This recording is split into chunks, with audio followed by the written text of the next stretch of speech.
जी, बिस्मिल्लाहिर्रहमानिर्रहीम। अस्सलाम वालेकुम। स्टेट क्राफ्ट से मोहम्मद अमीन आपके सामने हूँ। व्यूअर्स, आपको पता है कि अभी रिसेंटली पाकिस्तान में इलेक्शन हुआ है और इलेक्शन के बाद काफ़ी सारी चीज़ें जो अभी इस वक़्त अनसर्टेन हैं, लाइक के कुछ लोग इलेक्शन के रिज़ल्ट से सैटिस्फाइड हैं, कुछ लोग अनसैटिस्फाइड हैं, कुछ लोग कहते हैं कि जी इसमें इलेक्शन फेयर नहीं हुआ, धांधली हुई है, लाइक दैट। काफ़ी सारी चीज़ें चल रही हैं। बट इंशाअल्लाह वी होप कि जल्दी कोई ना कोई गवर्नमेंट बन जाएगी और गवर्नमेंट बनने के बाद बिज़नेसेस में बहुत सारी तब्दीलियाँ आएँगी और जहाँ पे बाकी बिज़नेसेस में तब्दीलियाँ आएँगी, तो वहाँ पे हम लोग ये भी एक्सपेक्ट कर रहे हैं कि रियल एस्टेट के बिज़नेस में भी काफ़ी सारी तब्दीलियाँ आएँगी।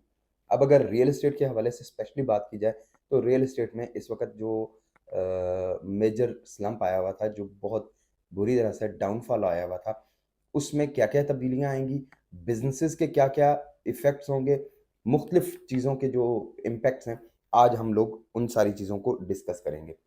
अच्छा जी, सबसे पहली बात तो ये कि जब नई गवर्नमेंट बनती है, तो वो ओब्लाइज करने के लिए और अपने फंड्स की जो सर्कुलेशन है, उसको तेज़ करने के लिए और नेट टैक्स को इंक्रीज़ करने के लिए, मतलब टैक्स की जो वैल्यूज़ हैं, उनको इंक्रीज़ करने के लिए काफ़ी सारे लोगों को एमनेस्टी स्कीम अनाउंस की जाती है।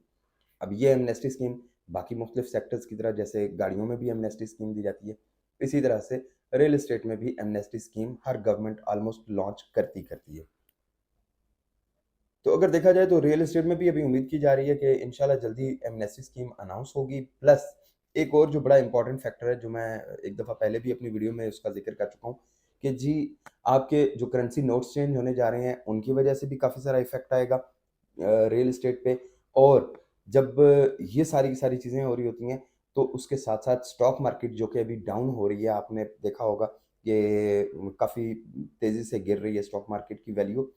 तो स्टॉक मार्केट में डाउनफॉल आने की वजह से लोग वहाँ से पैसा निकालते हैं और जब ये पैसा निकलता है, तो इसके पास अल्टरनेट इन्वेस्टर के पास जो अल्टरनेट है, वो क्या होता है? वो है कि या वो रियल एस्टेट में इन्वेस्ट करे, या वो डॉलर में करे, या पेट्रोकेमिकल में करे। ये उसकी 3 फेवरेट चीज़ें होती हैं। तो इस वक़्त जो मैक्सिमम जो इन्वेस्टर्स हैं, उनका जो पॉइंट ऑफ फोकस होगा, वो रियल एस्टेट होगा। तो बहुत सारी हाउसिंग सोसाइटीज़ में बहुत सारे जो प्राइवेट प्रोजेक्ट्स हैं, उनमें पैसा काफ़ी तेज़ी से इंजेक्ट होने जा रहा है। उस इंजेक्शन का या ये जो पैसे का इस फ्लो बनेगा, इस फ्लो का एडवांटेज ये होगा कि रियल एस्टेट में थोड़ी-सी तेज़ी आएगी। हम लोग एक्सपेक्ट कर रहे हैं कि अगले 5 से 6 माह तक कारोबार जो है वो थोड़ा-सा स्टेबल रहेगा, रियल एस्टेट के जो प्राइसेज़ हैं, वो बेहतर रहेंगी। सबको पता है कि जब रियल एस्टेट में बाइंग शुरू होती है, तो उस वक़्त थोड़ी-थोड़ी प्राइसेज़ करके ऊपर जाती हैं और उन प्राइसेज़ के ऊपर जाने की वजह से बहुत सारे एंड यूज़र्स को बेनिफिट होता है, बहुत सारे इन्वेस्टर्स को फ़ायदा होता है।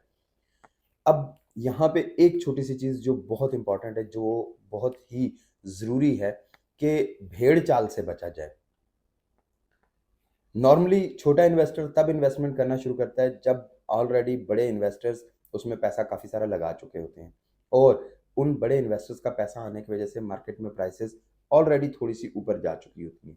जब प्राइसेस थोड़ी ऊपर जाती हैं और छोटा इन्वेस्टर ज़रा थोड़ी महँगी परचेज़िंग करता है, तो उस वक़्त फिर क्या होता है कि जो बड़े इन्वेस्टर ने पैसा बीच में डाला हुआ होता है, वो अपना पैसा निकालने के लिए, अपना प्रॉफ़िट कमाने के लिए वो मार्केट में जब ट्रेडिंग पे आ जाता है, तो उस वक़्त छोटे इन्वेस्टर को नुकसान होना शुरू हो जाता है।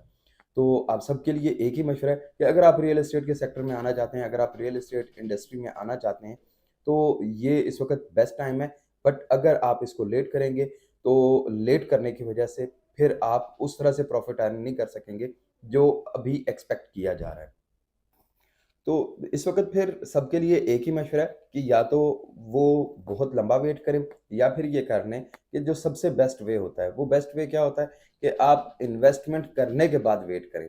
बजाए इसके कि आप वेट करते रहें और जब मार्केट से बहुत सारा पैसा रियल एस्टेट में फ्लो हो चुका हुआ हो और प्राइसेज़ थोड़ी-सी ऊपर चली जाएँ, तो उसके बाद आप इन्वेस्टमेंट करें, तो उससे बेहतर होता है कि आप ऑलरेडी लीस्ट प्राइस पे इन्वेस्टमेंट करें।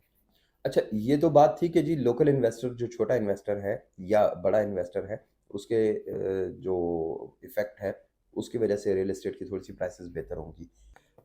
अच्छा, ये तो एक छोटी-सी चीज़ थी कि जो लोकल इन्वेस्टर्स हैं या उनके हवाले से बड़े हैं या छोटे हैं, उनके हवाले से। लेकिन इसके साथ-साथ एक और पॉइंट भी है कि जब पॉलिटिकल गवर्नमेंट बन जाती है पाकिस्तान में, तो उसमें क्या एक चीज़ देखने में आई है पास्ट में भी ये एक्सपीरियंस होता रहा है कि पॉलिटिकल गवर्नमेंट बनने के बाद जो ओवरसीज़ पाकिस्तानी है, वो भी आहिस्ता-आहिस्ता जो पाकिस्तानी गवर्नमेंट है, उस पे एतमाद करना शुरू करता है और पाकिस्तान में पैसा भेजना शुरू कर देता है। और अगर उसकी मनपसंद गवर्नमेंट हो, तो फिर तो वो बहुत तेज़ी से पैसा भेजता है। तो वी होप कि गवर्नमेंट के बनने के साथ ही चीज़ों की प्राइसेस भी इंक्रीज़ होना शुरू हो जाएँगी। मार्केट में जो रियल एस्टेट में इस वक़्त नेगेटिव ट्रेंड चल रहा है, वो थोड़ा-सा बेहतर हो जाएगा। प्लस साथ ही साथ जिन लोगों ने इस वक़्त में पैसा इन्वेस्ट किया हुआ होगा, वो फ्यूचर में अच्छा बेनिफिट ले सकेंगे। तो इस वक़्त के लिए सबसे अच्छी टिप ये है कि आप इस वक़्त ऐसे प्रोजेक्ट्स में या ऐसी प्रॉपर्टीज़ को खरीदने में पैसा इन्वेस्ट करें, उन चीज़ों में पैसा लगाएँ, जिनमें आप एक्सपेक्ट कर रहे हों कि इस वक़्त ये बिल्कुल लीस्ट प्राइस पे हैं, सबसे कम कीमत में हैं। जब आप लीस्ट प्राइस पे खरीद चुके होंगे, तो उसकी प्राइसेज़ आहिस्ता-आहिस्ता इम्प्रूव होना शुरू हो जाएँगी। लेकिन अगर आप इस वक़्त महँगी प्रॉपर्टी में हाथ डालेंगे या ऐसी जगह पे हाथ डालेंगे जहाँ पे प्राइसेज़ ऑलरेडी हाई हों, तो वो आपके लिए बाद में प्रॉब्लमैटिक बन जाएगी। उसमें आपको इस तरह से जो रिटर्न आप एक्सपेक्ट कर रहे हैं, वो उस तरह से रिटर्न नहीं मिलेगा। बट ये कि रियल एस्टेट अब बेहतर होने जा रही है, इम्प्रूव होने जा रही है। तो ये उन लोगों के लिए मशवरा है जो पैसा इन्वेस्ट करने के लिए वेट कर रहे हैं। तो अब ये बेस्ट टाइम है, फाइनल क्लोजिंग टाइम है, जिस वक़्त आप रियल एस्टेट में पैसा डालें, तो फ्यूचर में आप अच्छा बेनिफिट कमा सकते हैं। Viewers, new metro city, park view city और बहुत सारी हाउसिंग सोसाइटीज़ हैं जो पिंडी इस्लामाबाद में इस वक़्त बड़ा अच्छा बिज़नेस कर रही हैं या उनकी बहुत अच्छी डेवलपमेंट हो रही है और ओवरऑल सर्कमस्टांसेस की वजह से उनकी प्राइसेज़ इस वक़्त बहुत डाउन है, तो ये बेस्ट टाइम है इन प्रोजेक्ट्स में इन्वेस्टमेंट का। इनकी आप थोड़ी-थोड़ी इन्वेंटरी उठा लें और थोड़ा-सा वेट करके, थोड़ा-सा होल्ड करके आप अच्छा प्रॉफ़िट कमा सकते हैं। अच्छा, यहाँ पे एक चीज़ मैं लाज़मी आपको बताना चाहूँगा कि जब भी आप इन्वेस्टमेंट करते हैं, तो आप उसको 2, 4, 6 महीने के पॉइंट ऑफ व्यू से इन्वेस्टमेंट ना करें।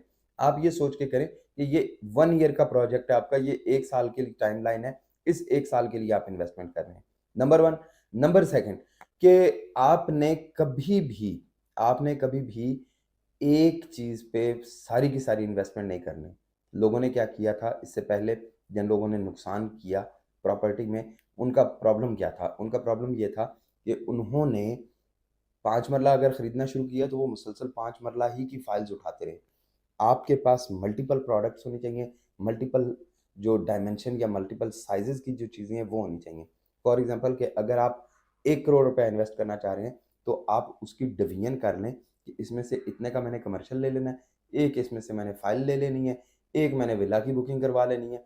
तो इस तरह से क्या होगा कि कभी किसी वक़्त किसी चीज़ पे प्रॉफ़िट अच्छा मिल रहा होगा, आप वो सेल कर देंगे, फिर दूसरी चीज़ पे प्रॉफ़िट अच्छा मिलेगा तो आप वो सेल कर दीजिएगा।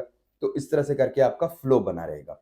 बट अगर आपने एक ही तरह की सारी फाइलें उठाई हुई होंगी, तो उसमें रिस्क होगा, उसमें चांस होगा कि ये ना हो कि उसकी प्राइसेज़ डाउन, डाउन, डाउन चल रही हों, तो आप कहीं से भी प्रॉफ़िट की तरफ ना जा सकें। व्यूअर्स, हमारा काम है आपको एक अच्छा मशवरा देना, एक अच्छी चीज़ के बारे में गाइड करना।